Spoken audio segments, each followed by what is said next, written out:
డీలిమిటేషన్‌కి line clear అయిపోయిందంటే నిన్న అమిత్ షా గారు ఏదైతే చెన్నై వచ్చారో దక్షిణాది రాష్ట్రాల ముఖ్యమంత్రుల భేటీ విషయంలో ఆయన మొత్తం లైన్ క్లియర్ చేసినట్లుగానే తెలుస్తుంది. డిఎంకే మెడలు కూడా ఉంచారు, అంటే హామీ ఇచ్చారు.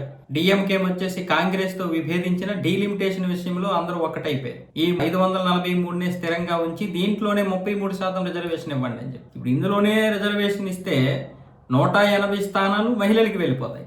మిగతా 330లో అందరూ పంచుకోవాలి. సో ఇది చాలా పెద్ద తీవ్రమైనటువంటి సమస్య.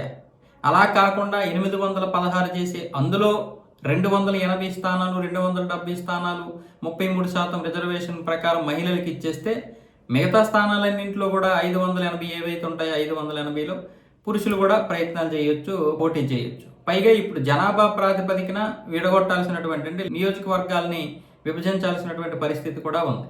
దానికి కేంద్రం ఏం చెప్తుంది అంటే మేము 50% పెంచుతాము, మేము జనాభా ప్రాతిపదికన పెంచము, 50% పెంచుతాం.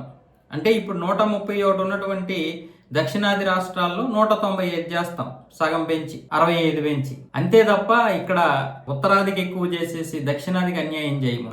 నిన్న విజయ్ కానీ డికే శివకుమార్ కానీ అదే మాట్లాడారు. మీరు మాకు దక్షిణాదికి జనాభాని మేము నియంత్రించినందుకు మాకు శాపం మారకూడదు, అది శాపం అవ్వకూడదు అని చెప్తే అటు ఎటువంటి పరిస్థితుల్లో కూడా దీన్ని మేము మీకు అన్యాయం చేయము. ఖచ్చితంగా ఈ 816 మారితేనే మనకి మహిళలకి రిజర్వేషన్ ఇవ్వగలుగుతాము, మనము కూడా పరిపాలించడానికి అవకాశం ఉంటుంది.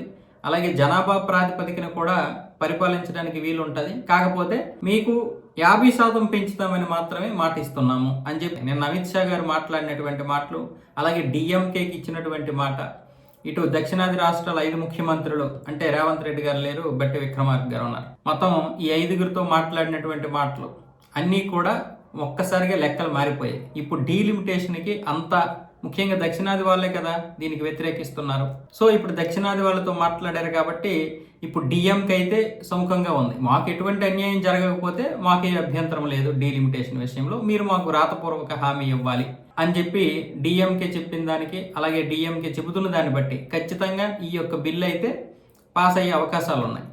అది కేంద్రం కూడా గట్టిగానే పట్టుపడుతుంది. ఎలాగైనా సరే రాబోతున్నటువంటి పార్లమెంటు సమావేశాల్లో ఈ బిల్లును ఎలాగైనా సరే పాస్ చేయాలని చెప్పి. అందుకే అమిత్ షా గారు నేను వచ్చిన తర్వాత దీని మీదే ఎక్కువ కసరత్తు చేశారు.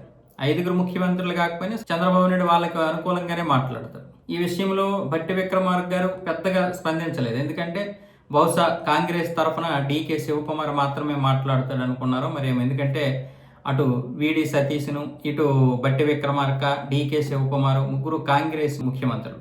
వీళ్ళు రకానికి ఒక మాటలు మాట్లాడితే వీళ్ళలోనే సమన్వయం లేదని చెప్పి అంటారని చెప్పి మొత్తం డికే శివకుమార్కే అప్పచెప్పారు.